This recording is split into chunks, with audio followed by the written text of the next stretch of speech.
안녕하세요. 학부모 상담을 앞두고 계신 분들이 많으실 것 같은데요. 어떻게 하면 학부모 상담이 끝났을 때 교사와 학부모 모두 만족스러울 수 있을까요? 어떻게 하면 교사에 대한 학부모의 신뢰를 높이는 상담이 될 수 있을까요? 4단계로 정리해 보았습니다. 1단계는 편안한 분위기로 시작하는 것이에요. 그러려면 환한 미소와 함께 눈을 맞추고 인사를 시작하면 좋겠어요. 호중이 부모님이시죠? 바쁘신데 시간 내주셔서 감사합니다. 오늘 호중이 수업 시간에 역할극을 정말 열심히 했는데 혹시 방과 후에 만나셨나요? 이렇게요. 사실 상담 기간에 제일 바쁘고 힘든 사람은 교사이지만 시간을 내어 학교에 찾아오는 것이 학부모 입장에서도 꽤 큰 부담이거든요. 그래서 시간 내주셔서 감사합니다 라는 표현으로 인사를 합니다. 그리고 선생님이 아이에 대한 좋은 이야기를 하나 곁들여 주시면 좋아요. 최근에 아이가 잘했던, 인상 깊었던 일이나 평상시에 아이가 잘하거나 소질이 있어 보이는 것을 한두 가지 정도 같이 이야기해보면 학부모도 기분이 좋아져서 상담이 잘 진행됩니다. 저는 차를 드리는 것도 추천드려요. 사실 학부모님이 차를 잘 안 드시거든요. 그런데 드시는지 안 드시는지는 별로 안 중요해요. 차는 정성의 표현이거든요. 생각해보세요. 교실에 들어왔는데 선생님께서 따뜻한 인사를 건네주시고 차를 손수 타주셔요. 어떤 마음이 들까요? 이제 본격적인 상담으로 들어왔습니다. 이전 영상에도 말씀드렸듯이 저는 학부모 상담이 교사와 학부모의 신뢰를 구축하는 시간이라고 생각하고 있기 때문에 질문이 조금은 구조화되었으면 좋겠고요. 상담을 한 후에 그 결과가 아이 지도에 반영되면 좋겠어요. 그러기 위해서는 질문 3가지는 꼭 여쭤봅니다. 첫 번째는 아이가 좋아하고 잘하는 것이 무엇인지예요. 아이가 어떤 것에 흥미를 느끼는지 그것을 알면 교실에서 지도할 때 도움이 됩니다.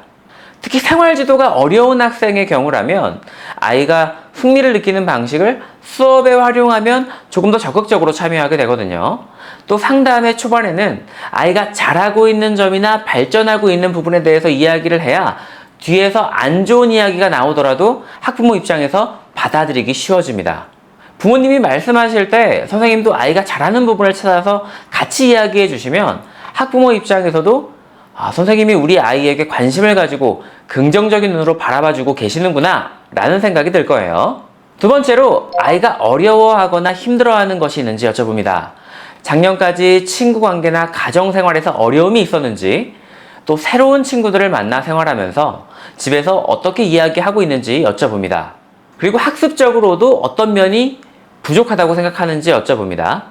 말씀을 하실 때는 선생님께서 메모를 하며 들으시기를 추천드립니다. 그래야 학부모 입장에서도 선생님이 적극적으로 경청하신다고 느끼고 말씀도 조금 더 조심스럽게 하시거든요. 그리고 메모를 하지 않으면 계속 서로 눈을 바라봐야 하니 좀 부담스러울 수도 있어요. 이야기를 들으실 때는 학부모의 말씀에 공감을 해주시면서 부가 질문을 해주셔도 좋습니다. 세 번째로는 아이에게 개선, 발전이 필요한 부분에 대해 이야기를 나눕니다. 앞에서 힘들어하거나 어려웠던 부분이 아이 입장에서 도움이 필요한 부분이라면 개선, 발전이 필요한 부분은 부모나 교사의 입장에서 지도나 지원이 필요한 부분이라고 할 수 있습니다. 이 부분 역시 학습적인 부분과 생활적인 부분으로 나누어서 질문을 하고 메모를 하며 듣도록 합니다. 그런데 아이에 대해 안 좋은 이야기를 해야 할 때는 한 가지 주의해야 할 것이 있습니다. 또 그랬어요. 자주 그래요. 산만해요. 예민해요. 이런 평가와 판단이 들어간 말을 하지 않도록 주의해야 합니다. 학부모 입장에서는 이런 말을 평소 우리 자녀를 바라보는 선생님의 시선이라고 여길 수도 있거든요. 그래서 호중이가 공부 시간에 산만해요 보다는 오늘 제가 국어 시간에 지켜보니 3번 정도 다른 곳을 쳐다보는 모습이 보였어요 라고 눈으로 보듯 객관적인 사실로 말하시기를 추천드립니다. 3번째 단계는 학교와 가정에서 아이를 도울 수 있는 방법을 결정하는 시간입니다. 바로 앞에서 아이의 개선할 점에 대해서 이야기를 나누었으니 그걸 들으시고 선생님이 아이를 어떻게 도울지 알려주시면 좋겠어요. 부모님께서 아이가 소극적이고 자신감이 낮은 것을 걱정하셨으니까 아이가 뭔가를 잘 해냈을 때 저는 크게 칭찬해 볼게요. 이렇게요. 그리고 가정에서 해야 할 일도 정해야겠죠. 부모님, 가정에서 아이를 어떻게 도울 계획이세요? 라고 묻고 부모님께서 답하신 내용도 적어둡니다.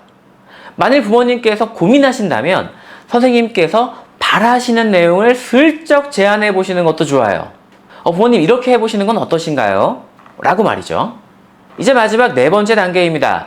상담을 정리하는 단계인데요. 상담을 시작할 때와 마무리할 때는 기분이 좋아야 합니다. 부모님과 선생님이 함께 도우면 아이가 많이 발전할 것이라는 이야기로 마무리를 합니다. 그리고 부모님이 돌아가시면 최대한 빠르게 상담 내용 중에 지도에 반영할 것을 정리해둡니다. 저는 컴퓨터에 문서를 만들어 반 전체 내용을 한 장에 정리해두는데 상담 직후에 해야 기억이 잘 나더라고요. 그리고 이렇게 정리하지 않으면 상담 결과가 학생 지도에 반영이 되지 않는 문제가 있기도 합니다. 학부모 상담은 아이에 대해 더 알아가는 시간, 교사에 대한 학부모의 신뢰를 높이는 시간입니다. 아이에 대한 관심과 사랑을 표현하고 아이를 돕고 싶다는 마음을 전한다면 목표에 이를 수 있지 않을까요? 상담 기록지와 시나리오 예시도 함께 첨부해드리니 활용해 보시기 바랍니다. 건강 잘 챙기시면서 마무리 잘 하시길 바라겠습니다. 멍멍쌤이었습니다.